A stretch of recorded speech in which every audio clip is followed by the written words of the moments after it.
Hey guys, it's your buddy Tyler coming at you with a new video, and this video is finally going to explain to everyone watching why it is I sold my childhood collection back in 2018 of over 1,000 games.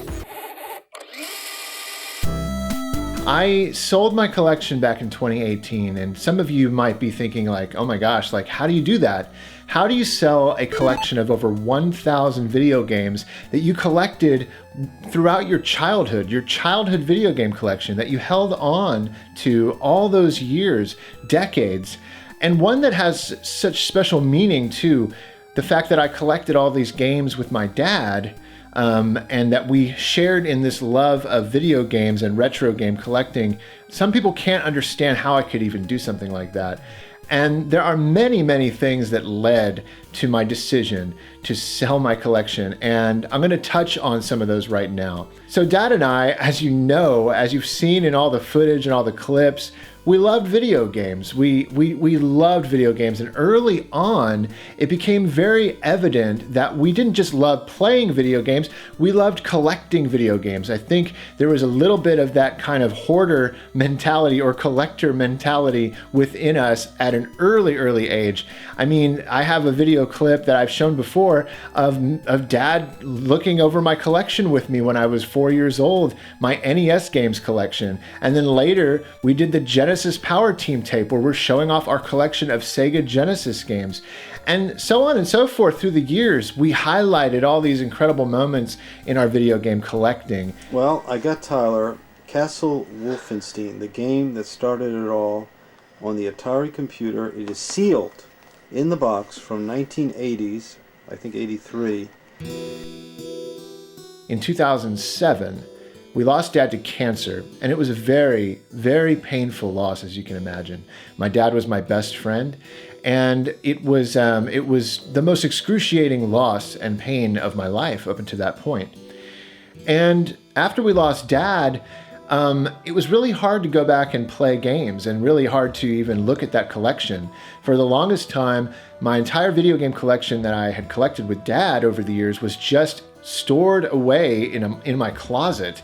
When I had my first apartment, that literally was just where I put them, just a giant closet full of games. I knew I didn't want to let go of them. I knew I didn't want to get rid of them, but I wasn't really playing them either. I was playing modern games from time to time, but I really just kind of fell out of love with video gaming at that point altogether. And I was focused more on my film career, going to school, hanging out with friends, music, concerts, that sort of thing. That kind of became my life. That kind of became what I poured myself into. And video games really took the back seat. Now, after I got married in 2012 to Megan, my wife, I just really started diving deep into the nostalgia. Now, I want to say this to each of you watching, and maybe you have a shared experience. Maybe you have felt the same way at one point or another, or maybe you questioned why you were even collecting video games like you were. But I came to a point where I realized that my entire source of joy at this point in my life was coming from doing YouTube and collecting video games to add to this giant collection that I had with my dad. It became very evident to me that there was an unhealthiness in my life, and it was kind of spewing over into my marriage and into my relationship with my daughter too. Even though she was very little, it just really dawned on me. It just really came to me suddenly that in order for me to be as great a dad as my dad was to me, I needed to let go, and I needed to start new. I needed to be able to do what he did for me, but for her. And as long as I kept idolizing this collection and remembering the past and not letting go of him, I couldn't be the dad that I was supposed to be for her. Sometimes you go through things like that in life. Sometimes you realize that even that thing you love has become some sort of unhealthy thing in your life. Some of you might be asking though, was it hard? I mean, like something that you can't imagine maybe doing something like that it's way too hard for you to let go or sell your collection. And it's okay, because everybody's journey is different. For me at that point, it made the most sense for what I needed to do to grow and become the the father and the husband and just the human being that I wanted to become, I knew I had to do it. And it wasn't very hard either, because once you realize you have to do something and you know it's right, it becomes pretty clear and it becomes pretty easy at that point. I think we all reach junctures like that in life, whether it be some sort of big life decision or some sort of big growth thing that you're going through, and you're realizing you need change, that you've come to a fork in the roads and there needs to be a change. And you know what, guys? Even though I sold that entire video game collection from my childhood, it's okay. It's all good, because I have it all up here. And you know what? Nobody can take away the memories I have of collecting those games with Dad and playing those games with Dad. That will always, forever be with me. There's an amazing silver lining to all of this. I mean, just look right behind me.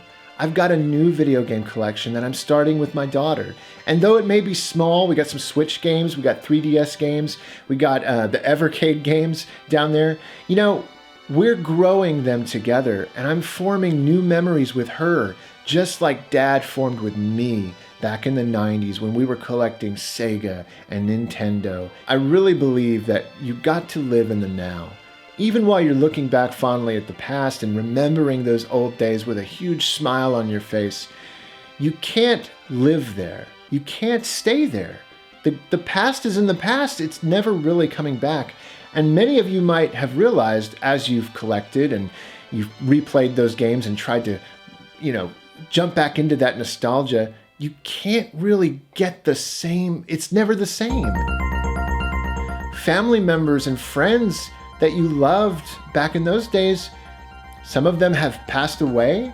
Some of them are no longer your friends. Life changes. And it was a perfect storm back then. Whatever created those memories for you, it was a perfect storm. To try to recreate that 100%, it's impossible. So live in the now. And that's what I'm doing. I'm really excited about the games that I'm going to collect with my daughter and the memories we're going to make together doing it. Thank you guys so much for watching this video. A lot of you have been asking me, Tyler, why did you sell your video game collection from your childhood? And, I hope this video explained why. I hope maybe you have a better understanding about what was going on in my heart, and ultimately how it wasn't a hard decision once I knew it was the right decision. I'm Tyler. I'll catch you guys next time.